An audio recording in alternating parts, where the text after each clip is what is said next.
এটা জলের মতো পরিষ্কার। এতদিন পর্যন্ত আরামবাগের মানুষ খড়ের গাদায় ছুঁচ খুঁজছিলেন, কিন্তু গতকাল যেটা প্রমাণিত হলো যে ভারতীয় জনতা পার্টির পক্ষ থেকে বারে বারে বলা হয়েছে, আরটিআই করা হয়েছে যে বিগত পৌরসভায় 14.5 কোটি টাকা গ্রিন সিটি প্রকল্পের জন্য এসেছে। সেই 14.5 কোটি টাকায় কি হবে? রাস্তা হবে, আলো হবে, সোলার প্যানেল বসবে, গোটা শহর আলোকিত হবে। কিন্তু আলোকিত হয়েছে কার? আলোকিত হয়েছে একজনের ব্যক্তিগত জীবন। সেটা নিয়ে আমরা বাংলায় জানি যে কুপুত্র যদিও হয়, কুমাতা কখনো নয়। আমরা এটা যে প্রবাদে বিশ্বাস করতাম, সেই প্রবাদটা আজকে আমাদের কাছে অন্যরকম অর্থ নিয়ে এসে দাঁড়াচ্ছে যে বিগত পৌরসভার পৌরপিতার বিরুদ্ধে বর্তমানে যিনি শাসক তিনি পৌরপিতা, তিনি গতকাল একটি এফআইআর করেছেন। সেটা 1,20,00,000 টাকা হতে পারে বা 1 কোটি হতে পারে, সেটা কথা নয়, বা 1,00,000 টাকা হতে পারে। কিন্তু এই যে ব্যাপক দুর্নীতি হয়েছিল, আমরা আরটিআই এর মাধ্যমে, জনগণের মাধ্যমে আমরা বারে বারে অভিযোগ পাচ্ছি, আরটিআই এর মাধ্যমে আমরা জেনেছি যে পৌরসভায় গ্রিন সিটি প্রকল্পে পুরোপুরি টাকা আত্মসাৎ হয়েছে। আপনি যদি পুরনো দিনের এই লোকাল পত্রিকা দেখেন তাহলে দেখতে পাবেন একটা 5 টাকার গাছ তাকে 25 টাকা দেখানো হয়েছে। এই যে পাহাড় প্রমাণ দুর্নীতি, আমরা শুধু বলতে চাই ভারতীয় জনতা পার্টির পক্ষ থেকে, যেটা আমরা বারে বারে বলি তৃণমূল মানেই চোর, সেটা আজকে তৃণমূল কংগ্রেসের একজন পৌরপিতা আর একজন পৌরপিতার বিরুদ্ধে থানায় এফআইআর করার মধ্য দিয়ে পরিষ্কার করে দিয়েছেন যে টাকা তছরূপ হয়েছে। সেটা 1 কোটি টাকা হতে পারে, 1,20,00,000 টাকা হতে পারে।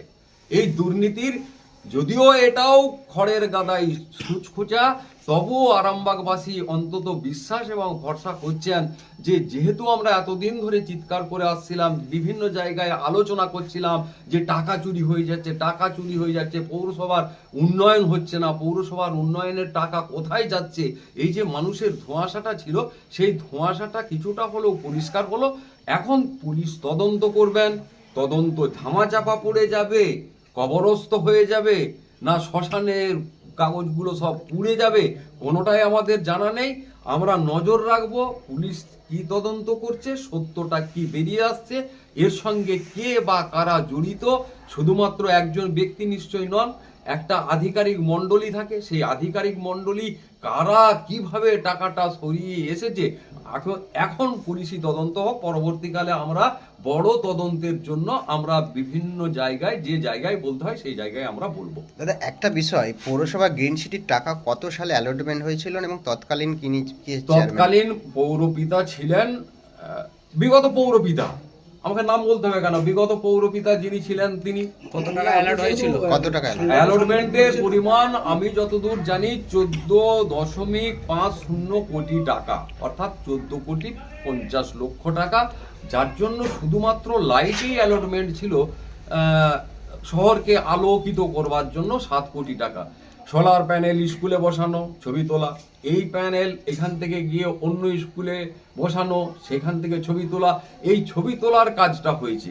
কোনো আপনি দেখান না যে 7 কোটি টাকার সোলার প্যানেলের যে কাজ হয়েছে কোথায় কোথায় হয়েছে।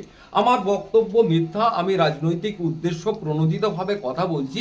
আপনার এই প্রেস মিট হয়ে যাবার পর তারা দেখিয়ে দিন না গ্রিন সিটি প্রকল্পে 14.5 কোটি টাকার কাজ কোথায় কোথায় হয়েছে, একটা শ্বেতপত্র প্রকাশ করে আরামবাগের মানুষের কাছে ছেড়ে দিন না, আপনাদের মাধ্যমেই ছেড়ে দিন না। আমরা দেখতে চাই যে হ্যাঁ কোথায় কোথায় সে কোন কোন কাজ কত কোটি টাকায় হয়েছে। আমরা দেখলে সোলার প্যানেলগুলো বসানোর পর স্কুলে ইলেকট্রিক বিল বেশি আসছে এবং প্যানেলের কোনো কাজ হয়নি সোলার প্যানেল। সেটা তো আপনারা দীর্ঘদিন ধরে দেখে আসছেন, দীর্ঘদিন ধরেই বলে আসছেন যে সোলার প্যানেল যদি হয়, আমি 81টা এখন পর্যন্ত যে তথ্যটা আপনাকে দিচ্ছি যে 81টা সোলার হাইমাস্ট লাইট হয়েছে এবং আপনার 10টা স্ট্রিট লাইট হয়েছে।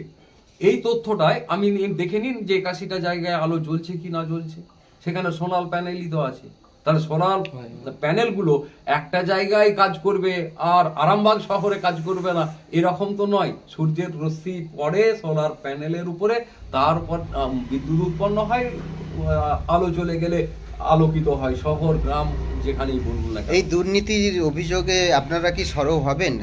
এই দুর্নীতির তদন্ত তো প্রশাসনকে করতে দিতে হবে। প্রাথমিকভাবে এফআইআরটা হয়েছে, পুলিশ ইনভেস্টিগেশন করবেন, তার রিপোর্ট হবে।